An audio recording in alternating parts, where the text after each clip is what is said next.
Bismillahirrahmanirrahim. Assalamualaikum warahmatullahi wabarakatuh. Bismillahirrahmanirrahim. Alhamdulillahirrahmanirrahim. Wassalatu wassalamu ala asyrafil anbiya wa mursalin sayyidina wa nabiyina Muhammadin wa alihi washabihi ajmain. Amma ba'du. Alhamdulillah kita kembali pada materi kita tentang manajemen sumber daya manusia. Pada hari ini kita membahas tentang pelatihan dan pengembangan karir dari sumber daya manusia. Oke, share dulu materinya.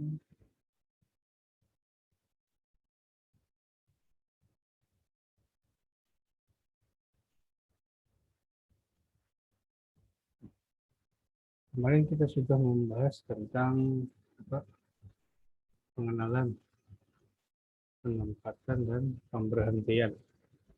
Sekarang kita membahas tentang pelatihan dan pengembangan SDM.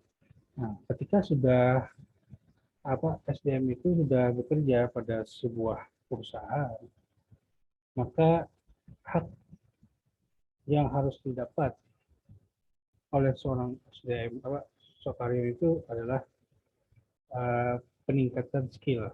Nah, skill ini bisa melalui pelatihan maupun pengembangan sumber daya manusia. Kita ketahui itu apa itu pengertian pelatihan dan pengembangan. Pelatihan dan pengembangan adalah usaha yang terencana dari organisasi untuk meningkatkan pengetahuan, keterampilan, dan kemampuan pegawai. Nah, jadi pelatihan dan pengembangan itu adalah usaha yang sudah direncanakan dari sebuah organisasi atau perusahaan. Gunanya untuk apa? Untuk meningkatkan pengetahuan, keterampilan, dan kemampuan dari pegawai itu.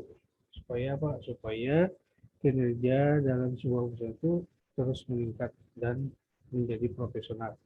Pelatihan lebih ditekankan pada peningkatan kemampuan untuk melakukan pekerjaan yang spesifik pada saat ini. Nah, jadi hal-hal yang spesifik lah. Misalnya mengenai teknologi itu biasa perlu pelatihan pengembangan sumber daya manusia untuk meningkatkan skillnya. Pengembangan SDM adalah proses persiapan individu-individu untuk memikul tanggung jawab yang berbeda atau lebih tinggi di dalam organisasi. Jadi ketika dilakukan pengembangan diri, maka itu tentu tanggung jawabnya juga akan menjadi lebih tinggi. Biasanya pengembangan lebih ditekankan pada peningkatan pengetahuan untuk melakukan pekerjaan yang di masa yang akan datang. Pengembangan PS pelatihan. Apa itu pelatihan? Apa itu pengembangan? Pelatihan adalah proses peningkatan kemampuan spesifik karyawan untuk membantu mencapai tujuan organisasi. Jadi pelatihan itu proses meningkatkan, bukan melatih. Jadi melatih itu adalah meningkatkan, ada proses meningkatkan sebuah kemampuan yang ada pada diri seorang karyawan. Nah, sedangkan pengembangan adalah usaha-usaha untuk meningkatkan kemampuan karyawan untuk menghadapi berbagai penugasan di masa yang akan datang. Kalau pelatihan itu kan proses untuk meningkatkan. Sedangkan pengembangan itu adalah usaha-usahanya. Usahanya apa? Untuk meningkatkan kemampuan karyawan itu untuk menghadapi berbagai persoalan di masa yang akan datang. Itu bedanya antara pelatihan dan pengembangan. Sebagaimana struktur grafik di bawah ini, sejalan antara kemampuan kerja dan tuntutan tugas. Nah, saat ini misalnya, maka dilakukanlah training pelatihan. Kalau untuk yang akan datang adalah development, pengembangan. Perbandingan pelatihan dan pengembangan. Pembedanya apa? Dari segi aspek pelatihan, fokusnya adalah kemampuan yang spesifik, yang relatif singkat sempit. Biasanya misalnya harus melatih skill komputer, teknisi, dan lain sebagainya. Kalau pengembangan itu aspek profesional dalam setiap penugasan. Jadi nanti misalnya seseorang itu nanti akan ditugaskan ke suatu wilayah atau jadi pimpinan. Nah, biasanya kembangkan di jangka yang panjang. Kemudian jangka waktu pendek, sedangkan pengembangan itu panjang. Nah, jadi karyawan yang memiliki skill atau kemampuan yang di atas rata-rata dari karyawan lainnya itu biasanya jadi aset bagi perusahaan. Tujuannya dapat menunaikan pekerjaan saat ini. Nah, saat ini misalnya apa? Untuk melakukan pekerjaan yang spesifik tadi, jadi pelatihan itu dapat menangani berbagai penugasan di masa yang akan datang kalau pengembangan. Hasilnya langsung dan cepat. Kalau pengembangan itu kadang tidak langsung lah. Kalau pengembangan diri biasa pada langsung kita cuma melatih apa? Latihan akan datang misalnya workshop aja teman workshop mungkin tidak didapat langsung hasilnya untuk hari ini, itu mungkin akun itu akan berguna ketika di masa yang akan datang.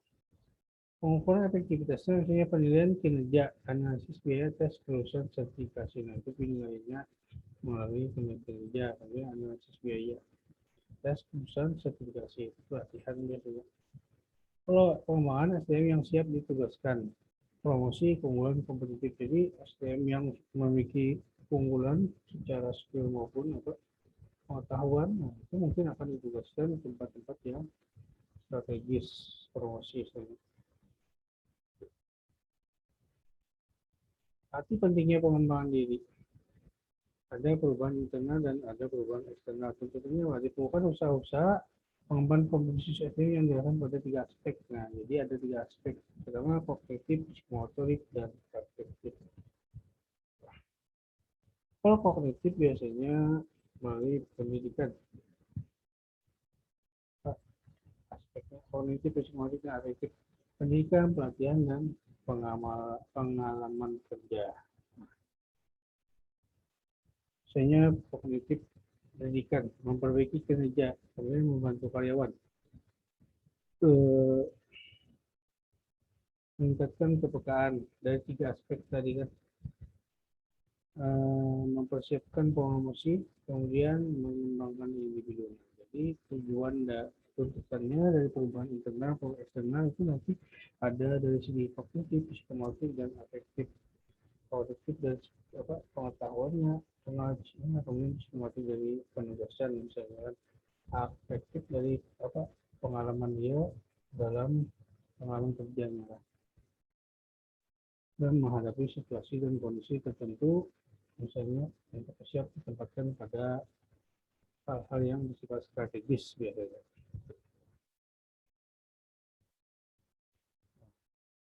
Ini apa namanya diagramnya.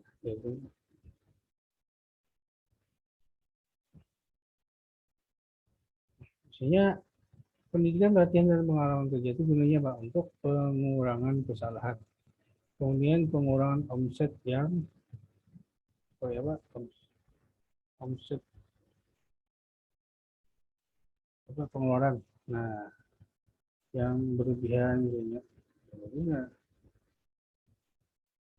itu akan menimbulkan pengurangan omset juga bilanya pelatihan dan pengembangan diri itu gagal misalnya kan. Tapi ketika berhasil maka omset yang dikeluarkan oleh perusahaan misalnya itu akan pengurangan omset masuk dalam hal pengeluaran lah, pengeluaran biaya. Nah, jadi pemasukannya akan meningkat. Kemudian terjadinya peningkatan produk. Nah, kemudian perubahan sikap, jelaskan. Kemudian adanya timbul dalam diri karyawan itu kemampuan untuk terus maju.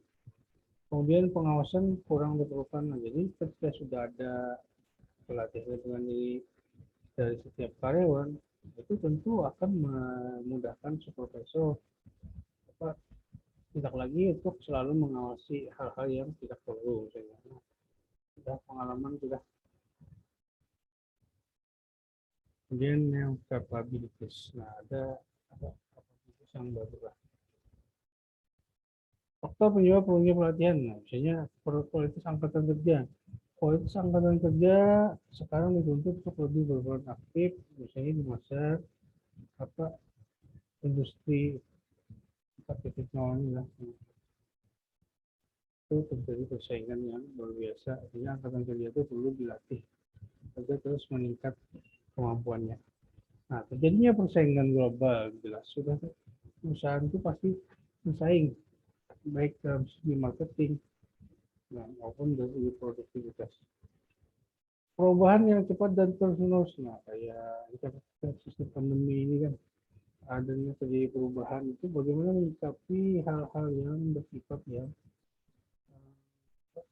baik positif maupun negatif, nah, baik eksternal maupun internal, tantangan-tantangan yang dihadapi. Masalah ahli teknologi, nah sekarang ini kan alih teknologi dari manusia ke teknologi kan, nah, sistem itu banyak komputerisasi maupun digitalisasi. Perubahan demografi, nah perubahan demografi ini juga kadang menguntungkan maupun merugikan kan. Kalau tidak mempersiapkan diri, SDM-SDM-nya tentu akan kalah bersaing. Manfaat pelatihan, pegawai yang baru rekrut belum memahami secara benar bagaimana melakukan pekerjaan.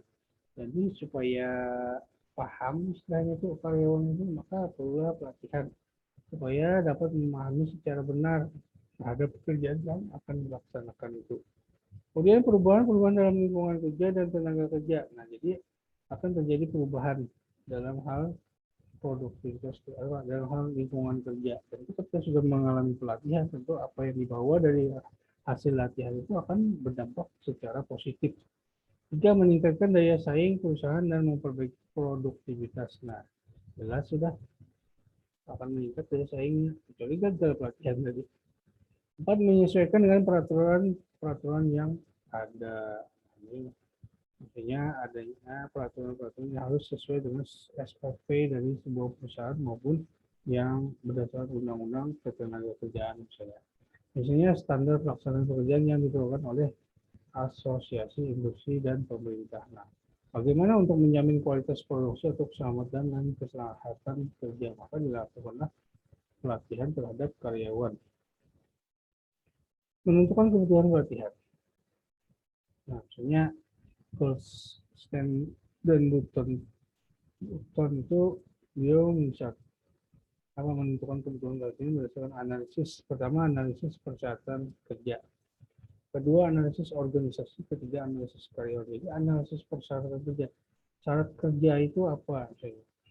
Syaratannya yang sesuai dengan kompetensinya. Kemudian analisis organisasi. Sebuah perusahaan itu bergerak di bidang apa dan sebagainya. Kemudian analisis karyawan. Nah, kebutuhan karyawan itu bagaimana dalam hal skill maupun kemampuannya dalam pengembangan diri. Nah, itu dianalisis. Langkah-langkah pelaksanaan pelatihan. Menganalisis kebutuhan pelatihan organisasi yang sering disebut dengan net analysis atau net assessment. Jadi di assessment lah, menganalisis kebutuhan. Jadi apa saja yang perlu dilakukan di dalam meningkatkan sumber daya manusianya itu. Kemudian kedua, menentukan sasaran dan materi program pelatihan. Jadi apa saja ditentukan sasaran dan materi program pelatihan, pada asal pokoknya direncanakan misalnya. Ini karyawan kebutuhan perusahaan itu apa? Jadi ketika sudah menetapkan atau menentukan kebutuhan dasar dari pelatihan itu, tentu sasaran dan materi ini juga jelas. Tiga, menentukan metode pelatihan dan prinsip-prinsip belajar yang digunakan. Nah, setelah sasaran dan materi program pelatihan sudah jelas, tentu kita akan menggunakan beberapa metode pelatihan dan prinsip-prinsip belajar yang akan digunakan sesuai dengan standar yang sudah ada. Supaya apa metode pelatihan? Supaya efektif, efisien, dan hasilnya berdampak positif kepada karyawan. Kemudian selanjutnya adalah mengevaluasi programnya. Jadi setelah selesai segala aktivitas dari pelatihan, maka dievaluasi program itu apakah berdampak terhadap kinerja karyawan. Ini gambarnya analisis kebutuhan organisasi, kebutuhan tugas, kebutuhan pegawai. Jadi prinsip-prinsip belajar, biaya yang tersedia, fasilitas yang ada, waktu, nah itu dianalisis kebutuhannya, baik analisis kebutuhan organisasi, kebutuhan tugas, maupun kebutuhan pegawai. Kemudian menentukan tujuan dan materi pelatih juga. Ini apa namanya, langkah-langkahnya tadi. Analisis kebutuhan. Nah, saya jelaskan satu persatu. Analisis kebutuhan adalah penentuan kebutuhan pelatihan dan pengembangan yang akan dilakukan. Nah, kegiatan ini kadang sangat rumit dan sulit lah. Karena apa? Karena perlu mendiagnosis kompetensi organisasi saat ini dan komunikasi yang dibutuhkan sesuai dengan perubahan lingkungan dan masa yang akan datang. Kenapa? Karena menganalisis itu tidak gampang lah. Perlu proses yang panjang dan sebuah perencanaan bagaimana kebutuhan dari sebuah organisasi atau perusahaan itu menghadapi setiap tantangan. Nah, baik internal maupun eksternal. Nah, itu nanti dipetakan apa saja yang kebutuhan yang dilakukan dalam setiap pelatihan dan pengembangan sumber daya manusia itu menyesuaikan dengan keadaan lingkungan.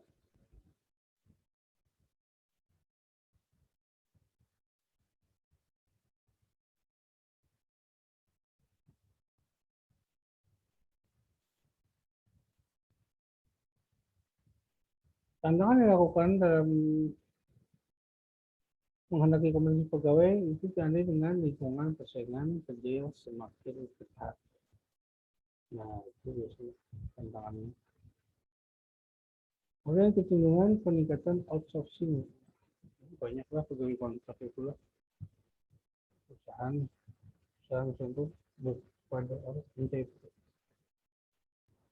pegawai melalui pihak ketiga ya. Nah, itu banyak yang melamar dan banyak karyawan-karyawan baru yang kadang juga memiliki skill yang berbeda-beda. Kemudian perubahan-perubahan teknologi, kemudian keanekaragaman pegawai, tantangannya lah. Perubahan teknologi misalnya apa? Misalnya canggih, online ini sudah. Kemudian karakteristik pegawai itu macam-macam itu beraneka ragam. Analisis kebutuhan organisasi, nah misalnya kompetisi dan perilaku sumber daya manusianya itu organisasi harus apa? Harus memiliki inisiatif, mampu bekerja sama. Itu jelas satu. Dia harus bekerja sama secara tim maupun kelompok. Kemudian kemampuan bekerja dalam kelompoknya bagaimana? Kemudian kemampuan evaluasi kerja, kinerja juga itu harus dimiliki. Kemampuan berkomunikasi dan mendengarkan, nah itu harus pas ada itu kompetensinya. Kemudian kemampuan menganalisis masalah. Nah, seorang itu juga harus mampu menganalisis sebuah permasalahan yang ada dan mampu menyelesaikannya. Kemampuan mengambil keputusan, nah itu pengambilan keputusan itu penting. Ya, setiap masalah sudah diidentifikasi, maka tentu kita akan mengambil sikap yang apa mengambil sebuah keputusan actionnya. Tujuh, kemampuan mendapatkan dan memahami informasi. Jadi kemampuan seseorang itu kan dia harus memahami sebuah informasi supaya apa? Supaya apa yang didapatnya itu sesuai dengan arahan maupun sesuai dengan uh, kerja dia.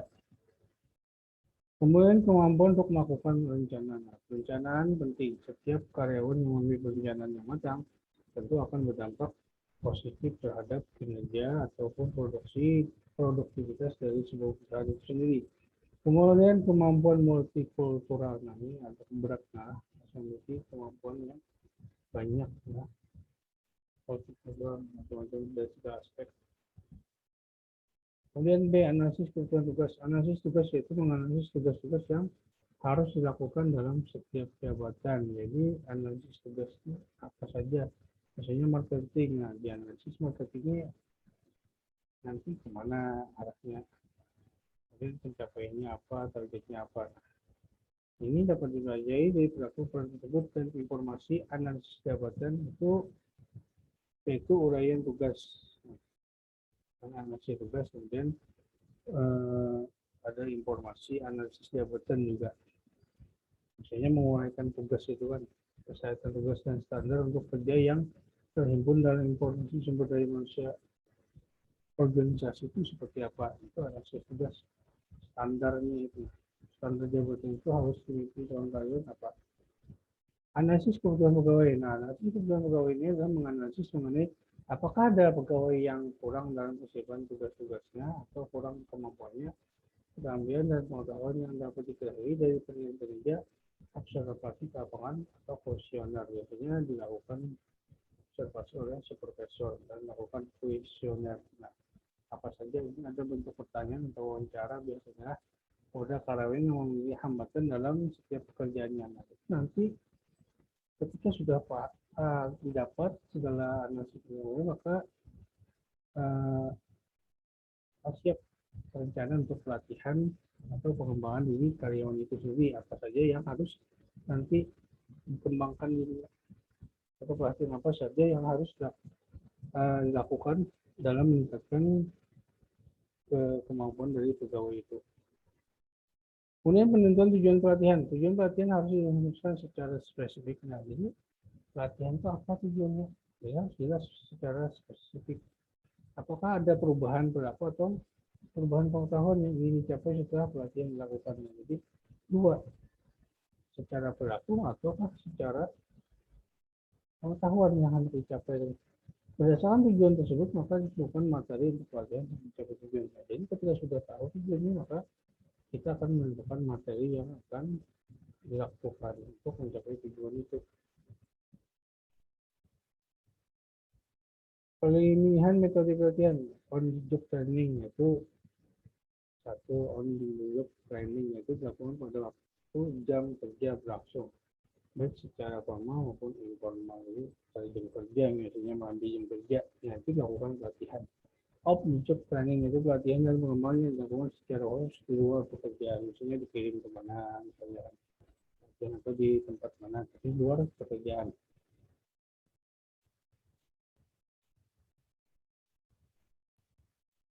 Faktor efektivitas pelatihan. Ini ada beberapa faktor bila pelatihan itu efektif. Pertama adalah partisipasi. Nah, keterlibatan seorang peserta dan pihak itu secara aktif maupun secara langsung itu perlu. Kemudian repetition adalah melakukan atau mengatakan secara berulang-ulang dan usaha menanamkan ide dalam ingatan seseorang. Nah, jadi seorang pelatih itu atau mentor itu biasanya dia harus melakukan atau mengatakan secara berulang-ulang sebuah ide atau gagasan ke dalam ingatan seseorang supaya mudah masuk pengetahuan dari relevansi. Nah, relevansinya bagaimana? Ya, pelatihan itu mempunyai arti atau manfaat yang sangat penting buat seseorang. Jadi relevansinya terhadap kemampuan seseorang itu apa? Apakah memiliki arti penting atau manfaat atau tidak bermanfaat bagi dia karena tidak sesuai dengan job pekerjaannya misalnya. Transparency artinya adanya kesesuaian antara pelatihan dengan pekerjaan yang dilakukan sehari-harinya. Ketika relevansi adalah kemudian adanya feedback, memberikan pemberian informasi atau perkembangan kemajuan yang sudah dicapai dari peserta pelatihan, mana yang perlu diperbaiki maupun dipertahankan. Jadi ada feedbacknya, apakah ini lanjut materi ini karena bagus materi ini untuk meningkatkan atau dihilangkan saja, atau dipertahankan. Metode dalam training. On the job training, job induction training atau latihan instruksi jabatan adalah pelatihan untuk manajer atau supervisor yang bertindak sebagai pelatih untuk menginstruksikan bagaimana melakukan pekerjaan tertentu dalam proses kerja. Jadi ini biasanya di pelatihannya hanya kepada para manajer atau supervisor. Biasanya supervisor untuk menginstruksikan kepada bawahannya atau yang diawasi dalam setiap pekerjaan. Jadi seorang manajer atau seorang supervisor itu juga harus melakukan peningkatan kemampuannya. Coaching adalah untuk pelatihan dan pengembangan yang dilakukan di tempat kerja oleh atasan dengan membimbing petugas melakukan pekerjaan secara informal dan tidak terencana. Ini berkelanjutan istilahnya lah, secara informal tapi tidak terencana. Dadakan misalnya, jadi ada hal-hal baru, teknologi baru misalnya, langsung seorang pelatih itu atas kerja itu sih mendatangi bawahannya untuk melakukan untuk membimbing tugas yang baru tadi misalnya supaya langsung praktek. Job rotation adalah program yang direncanakan secara formal dengan cara menugaskan pegawai itu pada beberapa pekerjaan yang berbeda dan dalam bagian yang berbeda dengan organisasi untuk menambah pengetahuan mengenai pekerjaan. Jadi ini dirotasi lah, artinya marketing, karena penjualan, bagi PS dan lain sebagainya. Nah itu di rolling. Apprenticeship, apprenticeship,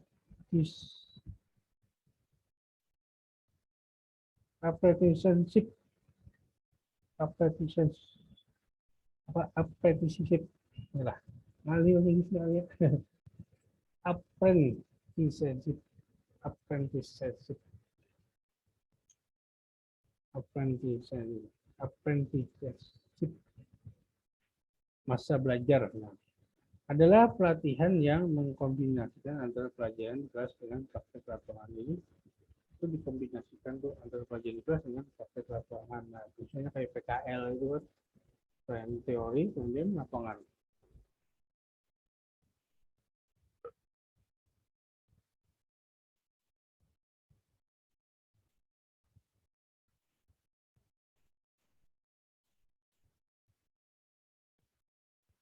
Kemudian ada beberapa metode pelatihan on-the-job learning. Misalnya melalui lektor langsung bimbingan atas lah, yang dibimbing tuh lektor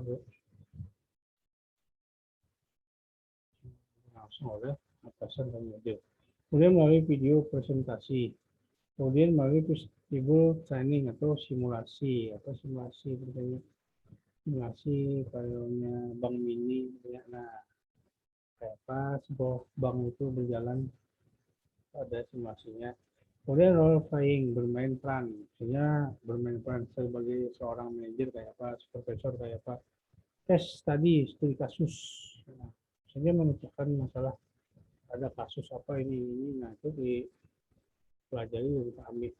Self study, belajar sendiri, nah belajar sendiri itu misalnya memahami sebuah penugasan apa, julung misalnya pedomannya, nah belajar seorang. Itu program training atau program pembelajaran. Nah, program pembelajaran ini biasanya langsung ada pelatihannya, kayaknya sehari atau 2 hari atau seminggu gitu ya. Laboratory training, pelatihan laboratorium, misalnya kayak anak-anak AKS itu kan dan PBS ada laboratorium latihannya kayak bank mini gitu ya. Action learning, tindakan belajar. Nah, jadi tindakan belajar dari pelatihan itu apa? Langsung antara teori maupun praktek itu kan harus sesuai dengan tujuan dari materi tadi, hendak apa materi, sekedar pengetahuan juga, sekedar peningkatan skill. Nah, actionnya apa? Prinsip-prinsip pelatihan diantaranya adalah prinsip pembelajaran, kemudian hubungan dengan analisa jabatan, motivasi, partisipasi aktif, seleksi peserta, dan prinsip-prinsip pelatihan, seleksi pelatih, sertifikasi pelatih, metode pelatihan, perbedaan individu. Nah, itu prinsip-prinsipnya. Prinsip pembelajaran itu apa? Biasanya prinsip pembelajaran itu adalah untuk meningkatkan pengetahuan. Itu tujuan dari prinsip pembelajaran. Kemudian hubungan dengan analisa jabatan, apa motivasi dalam pelatihan itu apa, partisipasinya harus aktif, seleksi peserta. Nah, jelas itu harus diseleksi itu mana peserta yang layak untuk mendapatkan pelatihan. Kemudian seleksi pelatih itu juga harus sesuai dengan SOP-nya, mana pelatih yang sesuai standar layak atau profesional. Kemudian sertifikasi pelatih harus ada, metode pelatihannya seperti apa, kemudian perbedaan individu. Perbedaan setiap individu jelas itu akan mengubah gaya dalam pembimbingan dalam pelatihan. Nanti kita melihat karakter masing-masing yang berbeda, tentu gaya pembelajaran juga akan menyesuaikan dengan kebutuhan dasar dari SDM ini. Proses pelatihan yang kreatif. Nah, organisasi atau perusahaan pada saat melaksanakan pelatihan akan dihadapkan pada pertanyaan-pertanyaan sebagai berikut. Pelatihan apa yang dibutuhkan? Apa yang dibutuhkan pelatihan? Misalnya teknik komputer atau teknologi, berarti dia pelatihannya adalah teknisi. Siapa yang harus dilatih? Siapa karyawan yang tentu memiliki skill yang belum mumpuni. Kemudian di mana tempat pelatihan? Nah, internal dan eksternal. Kemudian bagaimana cara memberikan pelatihan? Cara memberikan pelatihan seperti apa? Apakah mendatangkan tutor dari luar atau memang dari dalam sendiri? Nah, bagaimana cara mengetahui efektivitas pelatihan? Nah, ini yang kadang rumit lah. Biasanya berdasarkan hasil evaluasi. Penentuan kebutuhan pelatihan, serta pelatihan, tempat pelatihan, materi dan isi pelatihan, pemberian pelatihan, evaluasi. Itu yang penjelasan yang sebelumnya. Nah, proses pelatihan kreatif itu harus apa? Itu harus menentukan kebutuhan pelatihannya. Ini kebutuhan pelatihannya apa? Sesuai dengan tujuan yang ingin dicapai. Ini peserta pelatihannya maksimal harus berapa orang supaya efektif. Kemudian tempat pelatihannya di mana? Itu juga tentukan materi dan isi pelatihan juga seperti apa agar nanti hasilnya berdampak positif terhadap karyawan. Kemudian pemberian pelatihan itu siapa tutornya? Yang bersertifikat internasional atau nasional, atau yang memiliki apa SOP yang sesuai standar asosiasi kerja misalnya kan. Kemudian evaluasi pelatihan. Evaluasi keberhasilan pelatihan itu seperti apa? Nah, ada beberapa pelatihan yang dapat dijadikan pelatihan itu dikatakan berhasil. Nah, pertama jumlah peserta. Jumlah peserta misalnya itu akan misalnya semakin banyak lah. Kadang sesuai dengan kebutuhannya, jumlah peserta hanya 10-20 itu mah. Kalau ada tapi banyak tuh lebih efektif sebenarnya. Efisiensi, nah antara jam waktu pelatihan dan apa pelatihan yang berlangsung itu harus efisien. Jadwalnya, nah jadwalnya juga harus efisien, efektif. Suasananya juga harus mendukung kondisi. Kemudian reaksi peserta apa? Apakah ada feedbacknya? Reaksi peserta bagaimana? Oh, apakah itu bermanfaat? Kemudian 6, pembelajarannya seperti apa? Modul pembelajarannya seperti apa? Kemudian adakah terjadi perubahan perilaku ketika sudah melakukan pelatihan itu hasilnya? Kemudian perubahan kinerja, nah jadi dua, perubahan perilaku maupun perubahan kinerja. Menghitung ROI, nah ROI, rencana organisasi.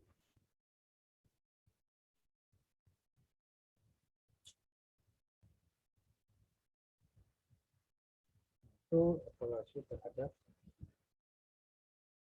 menghitung ROI, laba untungnya dari pelatihan itu apa, misalnya keuntungan laba ruginya dari sebuah pelatihan itu menentukan menghitung ROI. Evaluasi pelatihan dan pengembangan. Evaluasi pelatihan dilihat dari efek pelatihannya dikaitkan dengan reaksi peserta terhadap isi dan proses pelatihan. Jadi evaluasi itu bisa dilihat dari bagaimana reaksi dari peserta itu terhadap isi dari materi pelatihan itu. Kemudian kedua adalah pengetahuan yang diperoleh melalui pengalaman latihan. Jadi karyawan itu apakah mendapatkan pengetahuan dari pengalaman dari sebuah latihan itu. Kemudian tidak ada perubahan perilaku, keempat perbaikan pada organisasi. Jadi apakah ada dampak terhadap perilaku dari karyawan itu atau pun sebaliknya. Kemudian apakah ada juga perbaikan pada organisasinya?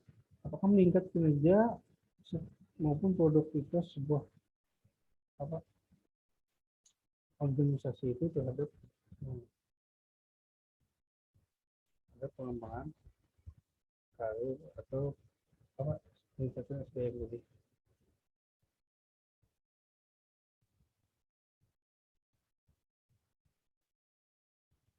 Tanggung jawab pelatihan dan pengembangan. Tanggung jawab pelatihan dan pengembangan.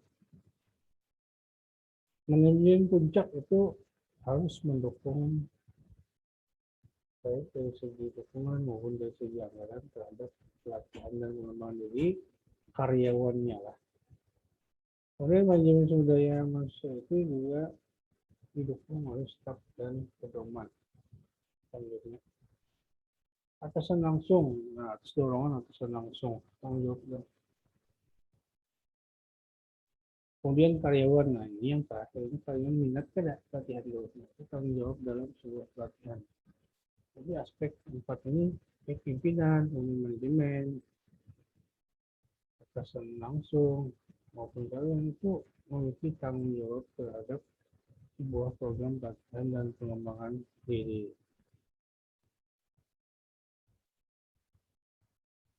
Pendekatan dalam sebuah pengembangan, misalnya menggunakan metode di tempat kerja maupun metode di luar tempat kerja. Metode di tempat kerja pembinaan misalnya, atau biasanya supervisor. Komite penugasan ditugaskan kemana misalnya, tempat kerja ditugaskan misalnya ke daerah lain untuk mencakup pasar penjualan. Kemudian rotasi pekerjaan, nanti dilakukan rotasi pekerjaan. Supaya Pak, supaya setiap kali itu memiliki pengetahuan yang berbeda-beda terhadap pekerjaan yang nanti diperlukan.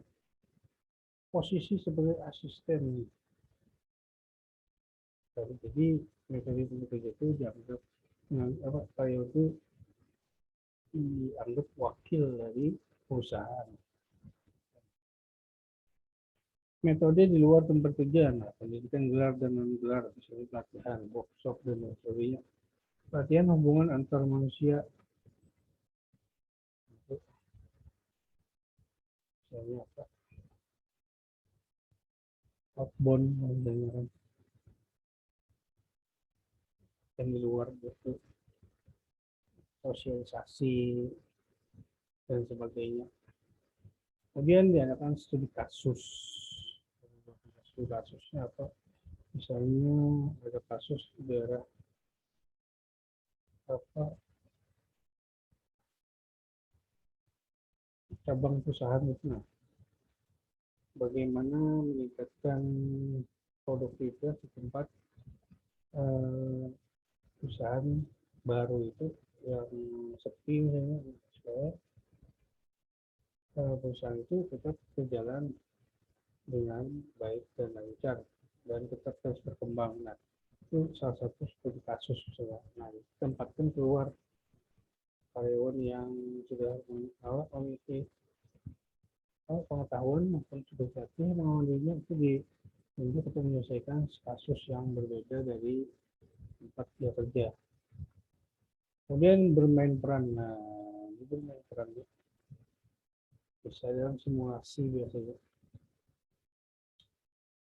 Nah, dalam misalnya simulasi, kemudian cuti panjang, pelatihan di luar. Wah, simulasi ini misalnya bagaimana kamu misalnya karyawan itu menjadi seorang supervisor atau atasan misalnya, itu ya apa berperan sebagai apalah.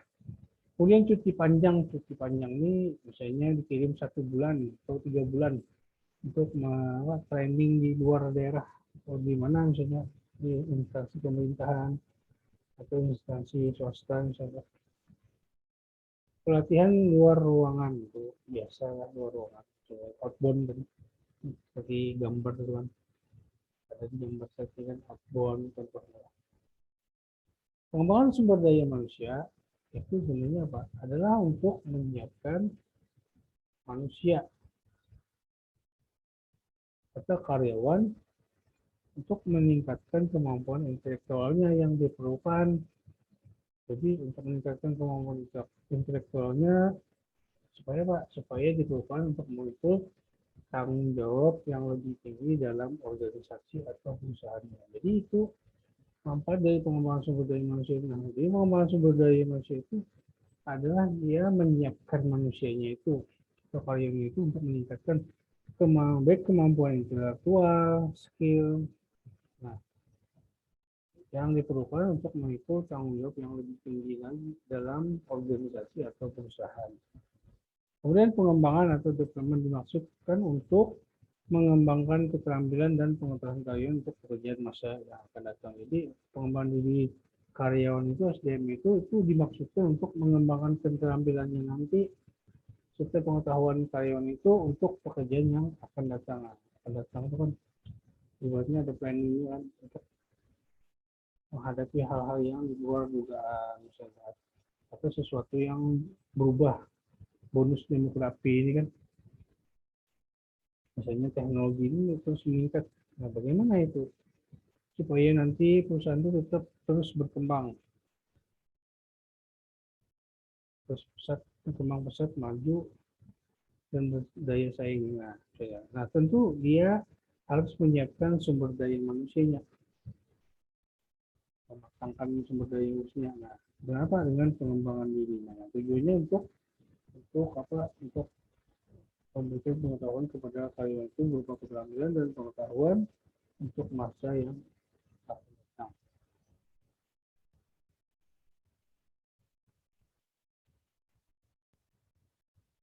Tujuan dari pengembangan sumber daya manusia produk CBT. Nah, itu dicapainya produktivitas personal dan organisasi. Kemudian tujuannya lah, kemudian kualitas produksi juga bagaimana. Kemudian human resource planning melaksanakan perencanaan sumber daya manusia. Tujuan pengembangan data. Jadi direncanakan planningnya sumber daya manusia itu bagaimana pengembangannya. Kemudian moral meningkatkan semangat dan tanggung jawab karyawan itu terhadap pekerjaannya.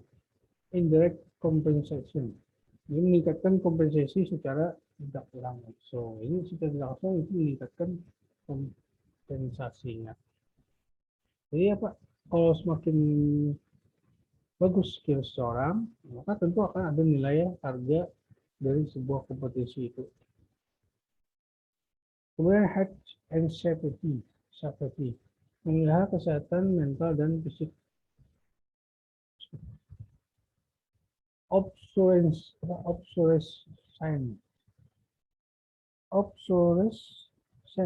prevention.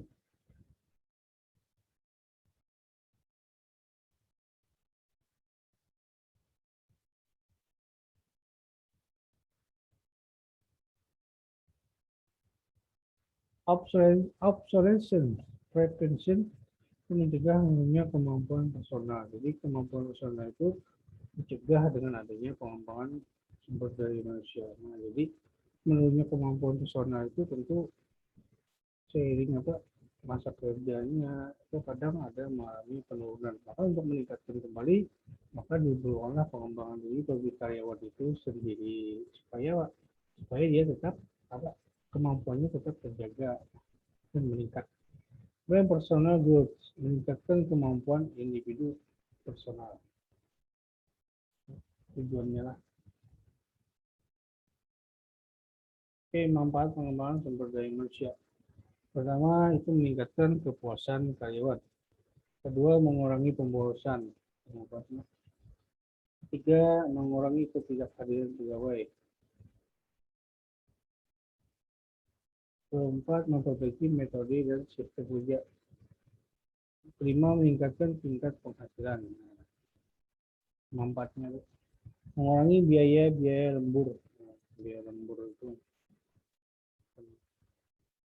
akan mudah terkurangi jika sudah karyawan itu memiliki kemampuan untuk menyelesaikan tugasnya secara tepat waktu. Mengurangi biaya pemilihan mesin-mesin. Nah, jadi pada lagi keluar merupakan perbaikan mesin karena karyawan sudah ada yang bisa memperbaiki sendiri. Nah, itu makanya digunakan pelatihan untuk pengembangan diri untuk hal-hal yang bersifat spesifik. Mengurangi keluhan pegawai, mengurangi kecelakaan kerja. Nah, jadi kecelakaan kerja ini juga akibat dari human error, dari kurang disiplinnya atau kurang hati-hatinya karyawan terhadap kerjaannya. Kemudian memperbaiki komunikasi. Jadi komunikasi itu perlu diperbaiki baik antara tim maupun antara atasan, kelompok dan relasi kerja itu perlu komunikasi yang baik. Meningkatkan pengetahuan pegawai, memperbaiki moral pegawai, kemudian menimbulkan kerjasama yang baik. Selesai. Oke.